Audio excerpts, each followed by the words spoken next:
ओम शांति। आज 4 मार्च 2026 की बाबा की साकार मुरली है। मुरली के महावाक्य हैं, मीठे बच्चे, तुम्हारा धंधा है मनुष्यों को सुजाग करना, रास्ता बताना। जितना तुम देही अभिमानी बनकर बाप का परिचय सुनाएंगे उतना कल्याण होगा। प्रश्न है, गरीब बच्चे अपनी किस विशेषता के आधार पर साहूकारों से आगे जाते हैं? उत्तर है, गरीबों में दान पुण्य की बहुत श्रद्धा रहती है। गरीब भक्ति भी लगन से करते हैं। साक्षात्कार भी गरीबों को होता है। साहूकारों को अपने धन का नशा रहता, पाप जास्ती होते, इसलिए गरीब बच्चे उनसे आगे चले जाते हैं। गीत है ओम नमो शिवाय। ओम शांति। तुम मात पिता हम बालक तेरे, यह तो ज़रूर परमपिता परमात्मा की महिमा गाई हुई है। यह तो क्लियर महिमा है, क्योंकि वह रचयिता है। लौकिक माँ बाप भी बच्चे के रचयिता हैं। पारलौकिक बाप को भी रचता कहा जाता है। बंधु सहायक बहुत महिमा गाते हैं। लौकिक बाप की इतनी महिमा नहीं है। परमपिता परमात्मा की महिमा ही अलग है। बच्चे भी महिमा करते हैं। ज्ञान का सागर है, नॉलेजफुल है, उनमें सारा ज्ञान है। नॉलेज कोई शरीर निर्वाह की पढ़ाई का नहीं है। उनको ज्ञान का सागर नॉलेजफुल कहा जाता है। तो ज़रूर उनके पास ज्ञान है, परंतु कौन सा ज्ञान? यह सृष्टि चक्र कैसे फिरता है उसका ज्ञान है। तो वही ज्ञान सागर पतित पावन है। श्री कृष्ण को कभी पतित पावन व ज्ञान का सागर नहीं कहते। उनकी महिमा बिल्कुल न्यारी है। दोनों है भारत के निवासी। शिव बाबा की भी भारत में महिमा है। शिव जयंती भी यहाँ मनाते हैं। श्री कृष्ण की जयंती भी मनाते हैं। गीता की भी जयंती मनाते हैं। 3 जयंती मुख्य है। अब प्रश्न उठता है कि पहले जयंती किसकी हुई होगी, शिव की या श्री कृष्ण की? मनुष्य तो बिल्कुल ही बाप को भूले हुए हैं। श्री कृष्ण की जयंती बड़ी धूमधाम से प्यार से मनाते हैं। शिव जयंती का इतना किसको पता नहीं है, न गायन है। शिव ने क्या आकर किया, उनकी बायोग्राफी का किसको पता नहीं है। श्री कृष्ण की तो बहुत बातें लिख दी हैं। गोपियों को भगाया, यह किया। श्री कृष्ण के चरित्रों की खास एक मैगजीन भी निकलती है। शिव के चरित्र आदि कुछ है नहीं। श्री कृष्ण की जयंती कब हुई, फिर गीता की जयंती कब हुई? श्री कृष्ण जब बड़ा हो तब तो ज्ञान सुनावे। श्री कृष्ण के बचपन को तो दिखाते हैं, टोकरी में डालकर पार ले गए। बड़ेपन का दिखाते हैं, रथ पर खड़ा है, चक्र चलाते हैं। 16-17 वर्ष का होगा। बाकी चित्र छोटेपन के दिखाए हैं। अब गीता कब सुनाए? उसी समय तो नहीं सुनाई होगी जब लिखते हैं फलानी को भगाया, यह किया। उस समय तो ज्ञान शोभे भी नहीं। ज्ञान तो जब बुजुर्ग हो तब सुनाए। गीता भी कुछ समय बाद सुनाई होगी। अब शिव ने क्या किया कुछ पता नहीं। अज्ञान नींद में सोए पड़े हैं। बाप कहते हैं, मेरी बायोग्राफी का कोई को पता नहीं है। मैंने क्या किया, मुझे ही पतित पावन कहते हैं। मैं आता हूँ तो साथ में गीता है। मैं साधारण बूढ़े अनुभवी तन में आता हूँ। शिव जयंती तुम भारत में ही मनाते हो। श्री कृष्ण जयंती, गीता जयंती, यह 3 मुख्य है। राम की जयंती तो बाद में होती है। इस समय जो कुछ होता है वह बाद में मनाया जाता है। सतयुग त्रेता में जयंती आदि होती नहीं। सूर्यवंशी से चंद्रवंशी वर्षा लेते हैं और किसकी महिमा है नहीं। सिर्फ राजाओं का कारोनेशन मनाते होंगे। बर्थडे तो आजकल सब मनाते हैं, वह तो कॉमन बात हुई। श्री कृष्ण ने जन्म लिया, बड़ा होकर राजधानी चले, उसमें महिमा की तो बात ही नहीं। सतयुग त्रेता में सुख का राज्य चला आया है। वह राज्य कब कैसे स्थापन हुआ, यह तुम बच्चों की बुद्धि में है। बाप कहते हैं, बच्चों, मैं कल्प कल्प कल्प के संगम युग पर आता हूँ। कलयुग का अंत है पतित दुनिया, सतयुग आदि पावन दुनिया। मैं बाप भी हूँ, तुम बच्चों को वर्षा भी दूंगा। कल्प पहले भी तुमको वर्षा दिया था, इसलिए तुम मनाते आए हो, परंतु नाम भूल जाने से श्री कृष्ण का नाम डाल दिया है। बड़े ते बड़ा शिव है ना। पहले तो जब उनकी जयंती हो तब फिर साकार मनुष्य की हो। आत्माएं तो सब वास्तव में ऊपर से उतरती हैं। मेरा भी अवतरण है। श्री कृष्ण ने माता के गर्भ से जन्म लिया, पालना ली। सबको पुनर्जन्म में आना ही है। शिव बाबा पुनर्जन्म नहीं लेते हैं, आते तो है ना। तो यह सब बाप बैठ समझाते हैं। ब्रह्मा विष्णु शंकर की त्रिमूर्ति दिखाते हैं ना। ब्रह्मा द्वारा स्थापना, क्योंकि शिव को तो अपना शरीर है नहीं। खुद बैठ बताते हैं, मैं इनके बूढ़े तन में आता हूँ। यह अपने जन्मों को नहीं जानते हैं। इनके बहुत जन्मों के अंत का यह जन्म है। तो पहले पहले समझाना पड़े, शिव जयंती बड़ी या श्री कृष्ण जयंती बड़ी।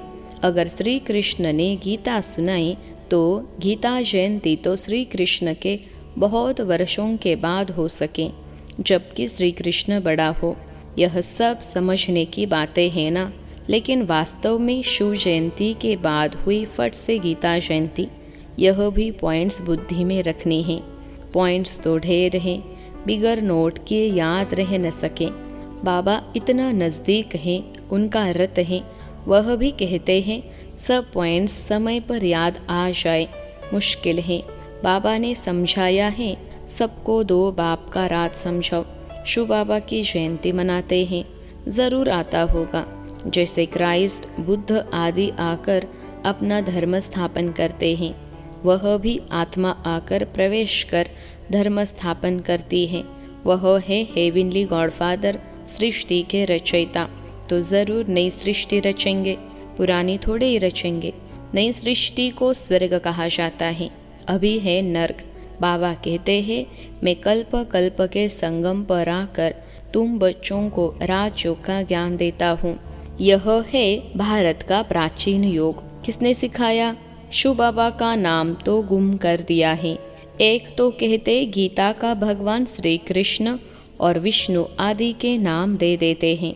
शिव बाबा ने राजयोग सिखाया था, किसको पता नहीं है। शिव जयंती निराकार की जयंती ही दिखाते हैं। वह कैसे आया, क्या आकर किया, वह तो सर्व का सद्गति दाता लिबरेटर गाइड हैं। अभी सर्व आत्माओं को गाइड चाहिए परमात्मा, वह भी आत्मा है। जैसे मनुष्यों का गाइड भी मनुष्य होता है, वैसे आत्माओं का गाइड भी आत्मा चाहिए। वह तो सुप्रीम आत्मा ही कहेंगे। मनुष्य तो सब पुनर्जन्म ले पतित बनते हैं, फिर पावन बनाए वापिस कौन ले जाए। बाप कहते हैं, मैं ही आकर पावन होने की युक्ति बताता हूँ, तुम मुझे याद करो। श्री कृष्ण तो कह न सके कि देह का संबंध छोड़ो, वह तो 84 जन्म लेते हैं, सब संबंधों में आते हैं। बाप को अपना शरीर नहीं है। तुमको यह रूहानी यात्रा बाप सिखलाते हैं। यह है रूहानी बाप की रूहानी बच्चों प्रति रूहानी नॉलेज। श्री कृष्ण कोई का रूहानी बाप थोड़े ही हैं, सबका रूहानी बाप मैं हूँ। मैं ही गाइड बन सकता हूँ।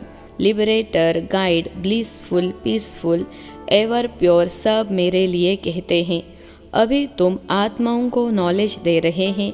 बाप कहते हैं, मैं इस शरीर द्वारा तुमको दे रहा हूँ, तुम भी शरीर द्वारा नॉलेज ले रहे हो।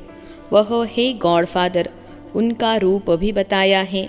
जैसे आत्मा बिंदी है, वैसे परमात्मा भी बिंदी है।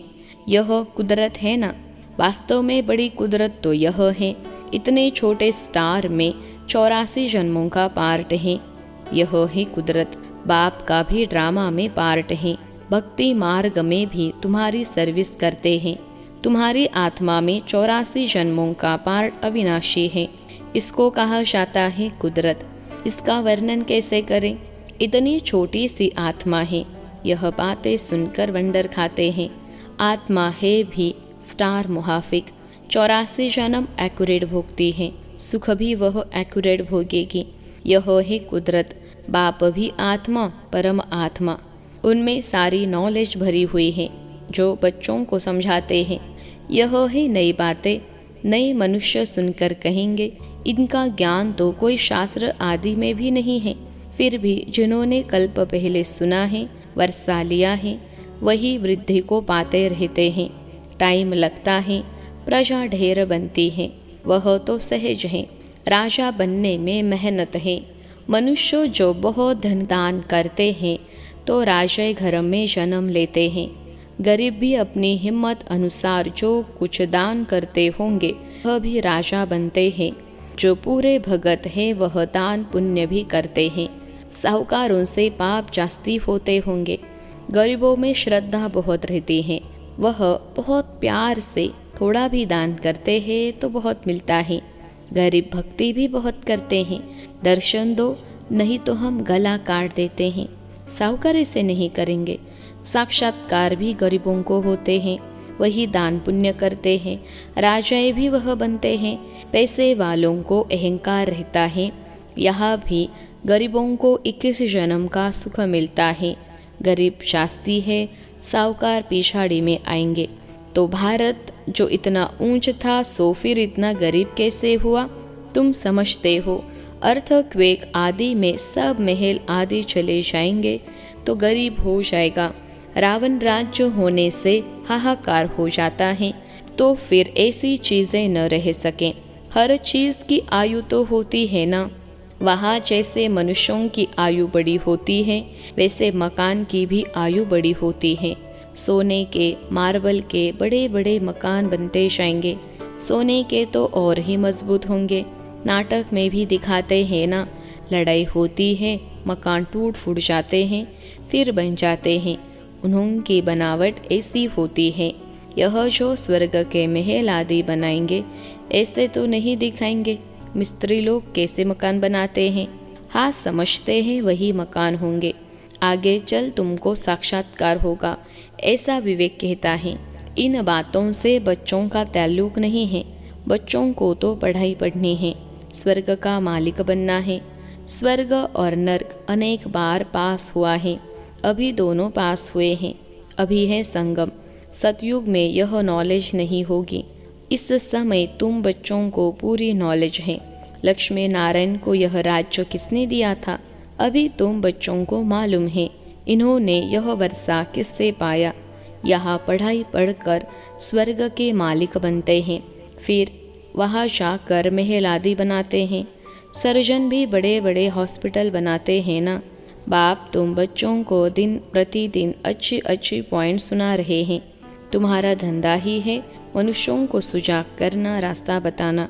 जैसे बाप कितना प्यार से वे समझाते हैं। देह अभिमान की दरकार नहीं। बाप को कभी देह अभिमान नहीं हो सकता। तुमको मेहनत सारी देही अभिमानी होने में लगती है। जो देही अभिमानी बन बाप का बैठ परिचय देते हैं, गोया बहुतों का कल्याण करते हैं। पहले देह अभिमान आने से फिर और विकार आते हैं। लड़ना झगड़ना, नवाबी से चलना देह अभिमान है। भल अपना राजयोग है तो भी बहुत साधारण रहना है। थोड़ी चीज में अहंकार आ जाता है। घड़ी फैशनेबल देखी तो दिल होगी यह पहने, ख्याल चलता रहेगा। इनको भी देह अभिमान कहा जाता है। अच्छी ऊंची चीज होगी तो संभालना पड़ेगा, गुम होगी तो ख्याल होगा। अंत समय कुछ भी याद आया तो पद भ्रष्ट हो जाएगा। यह देह अभिमान की आदतें हैं। फिर सर्विस बदले डिस सर्विस भी जरूर करेंगे। रावण ने तुमको देह अभिमानी बनाया है। देखते हो बाबा कितना साधारण चलते हैं। हर एक की सर्विस देखी जाती है। महारथी बच्चों को अपना शो करना है। महारथियों को ही लिखा जाता है, तुम फलानी जगह जाकर भाषण करो। एक दो को बुलाते हैं, लेकिन बच्चों में देह अभिमान बहुत रहता है। भाषण में भले अच्छे हैं, परंतु आपस में रूहानी स्नेह नहीं है। देह अभिमान लून पानी बना देता है। कोई बात में झड़ बिगड़ पड़ना यह भी नहीं होना चाहिए। इसलिए बाबा कहते हैं कोई को भी पूछना है तो बाबा से आकर पूछें। कोई कहे बाबा आपको कितने बच्चे हैं, कहूँगा बच्चे तो अनगिनत हैं, परंतु कोई कपूत कोई सपूत अच्छे अच्छे हैं। ऐसे बाप का तो फरमान बरदार वफादार बनना चाहिए ना। अच्छा, मीठे मीठे सिखिलते बच्चों प्रति माता पिता बाप दादा का याद प्यार और गुड मॉर्निंग। रूहानी बाप की रूहानी बच्चों को नमस्ते। हम रूहानी बच्चों की सिखिलते रूहानी माता पिता बाप दादा को याद प्यार, गुड मॉर्निंग और नमस्ते बाबा नमस्ते। धारणा के लिए मुख्य सार। पहली पॉइंट है, देह अभिमान में आकर किसी भी प्रकार का फैशन नहीं करना है, जास्ती शौक नहीं रखने हैं, बहुत बहुत साधारण होकर चलना है। दूसरी पॉइंट है, आपस में बहुत बहुत रूहानी स्नेह से चलना है, कभी भी लोन पानी नहीं होना है, बाबा का अहंकार में कभी नहीं आना है। आज का वरदान है, अपने भाग्य और भाग्य विधाता के गुण गाने वाले सदा प्रसन्नचित भव। अपने भाग्य और भाग्य विधाता के गुण गाने वाले सदा प्रसन्नचित भव। विश्लेषण है, सभी ब्राह्मण बच्चों को जन्म से ही ताज, तख्त, तिलक जन्म सिद्ध अधिकार के रूप में प्राप्त होता है। तो इस भाग्य के चमकते हुए सितारों को देखते हुए अपने भाग्य और भाग्य विधाता के गुण गाते रहो तो गुण संपन्न बन जाएंगे। अपनी कमजोरियों के गुण नहीं गाओ, भाग्य के गुण गाते रहो, प्रश्नों से पार रहो, तब सदा प्रसन्नचित रहने का वरदान प्राप्त होगा। फिर दूसरों को भी सहज ही प्रसन्न कर सकेंगे, फिर दूसरों को भी सहज ही प्रसन्न कर सकेंगे।